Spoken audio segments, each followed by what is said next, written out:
Hey everyone, it's Ben Hardy here, and in today's video we're reviewing the Toyota 4Runner SR5. Before we get into this video, I want to give a huge shout out and thank you to the Lurch Miller Toyota here in Murray, Utah for giving me some time with this 4Runner. I'm going to include a link to their website in the description down below so you can check out what they have currently. And then on a side note, if you want to save time and money the next time you purchase a car, link to my car buying guide in the description down below. Let's get into it.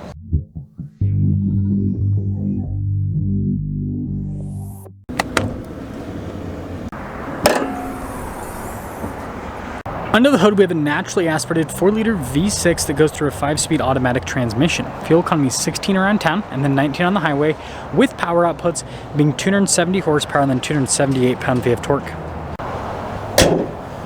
Now, before we move forward with this review, I do want to mention if you want to see more videos just like this, then I recommend you subscribe because I post content every single day.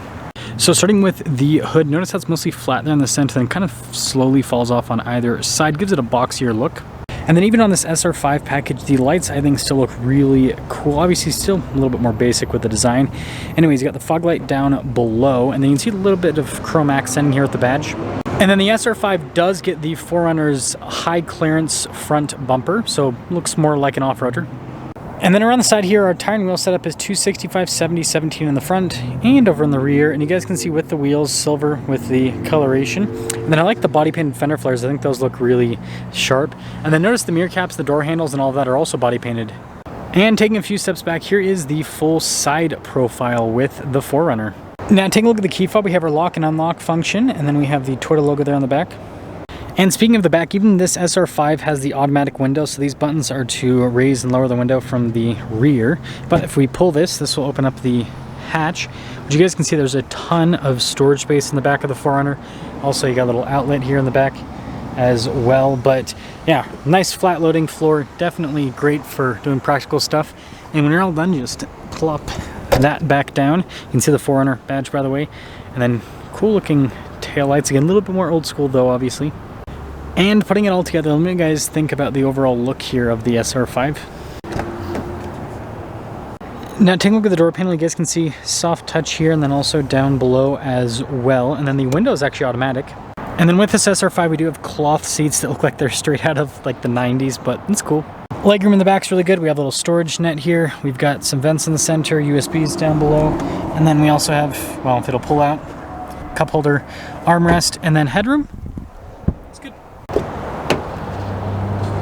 Now taking a look at the front door panel again, you can see with the soft touch trim, all of the windows are automatic, which is nice. You get your door lock and unlock function, blind spot monitoring with the mirrors too.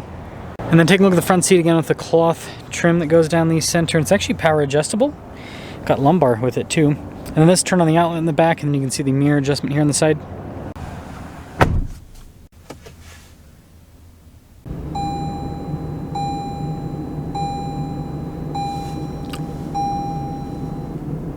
Now taking a look at the steering wheel, it's got this nice perforated texture on either side, and it's got kind of like a rougher texture at the bottom and top, which I think is cool. This does come with adaptive cruise control as well as lane keep assist. We also have controls for center stack, volume and voice command controls, phone controls as well. And then you can see the regular stocks here on the back. Now this does have a mostly analog gauge cluster, and then we got a little screen there in the center which we can use to see different bits of info on the vehicle itself. In reverse, we do have a backup camera here. Resolution's definitely meh, but you know, gets the job done, right? And then before we get into the infotainment system, talking about the sound system, with the base 4Runner, it's, you know, it's decent. But anyways, as for the rest of the infotainment system, response time with this is solid. I mean, it's quick. It's got nice analog controls on either side, so I think that makes it a bit more user-friendly overall. And then single zone climate with this, you can see some USB action. And then we do have our control here for the 2-speed transfer case.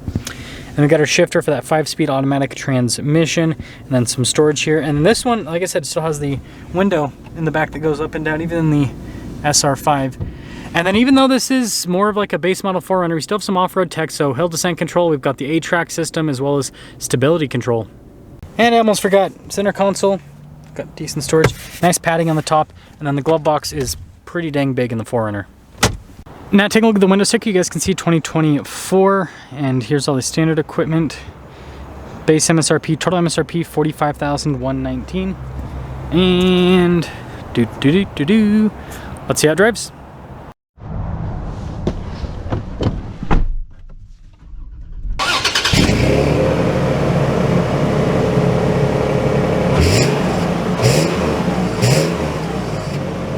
Let's talk about visibility before we set off. Here's visibility over the hood, both the mirrors, do a blind spot monitoring. With the rest of the rear.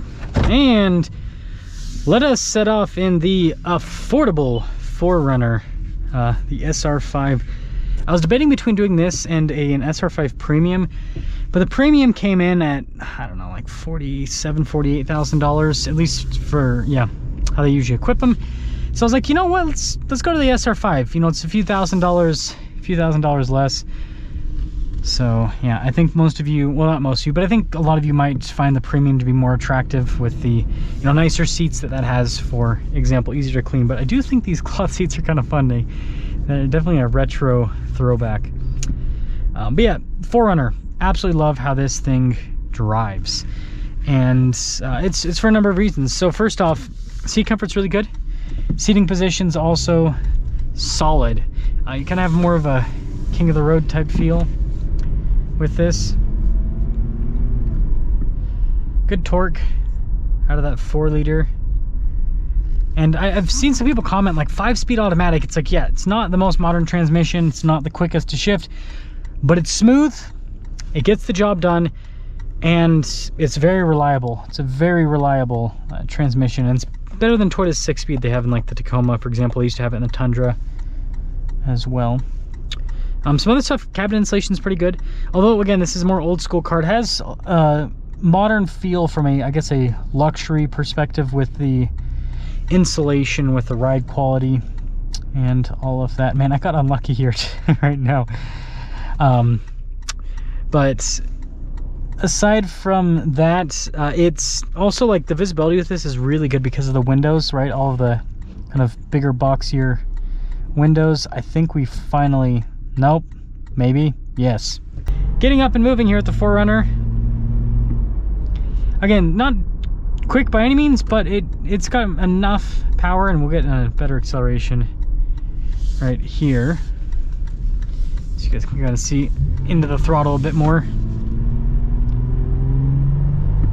Hey, it's not fast, but it moves. Like it moves. It's just, yeah.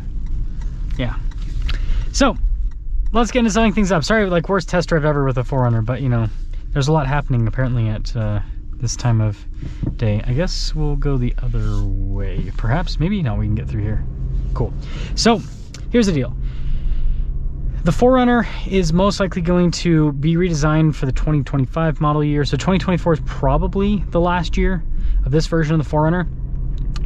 Not the quickest vehicle, not the most fuel efficient, super reliable. Like, this is the vehicle that you can get in every single day and you know it's going to start up no matter what. No matter how many miles you have on this thing, it's always going to start up. And something else to notice, that's an old Land Cruiser. Like this, the new 4Runner is like the same size as what the Land Cruiser used to be, which is just gives you an idea. But the point that I'm trying to make here is it's such a reliable vehicle. It's such a good vehicle. It's not the most modern, it's not the most exciting, but again, the reliability is so appealing, and it's very reasonably priced compared to other vehicles on the market. The average brand new car is almost 50 grand, so this is less expensive than the average brand new car.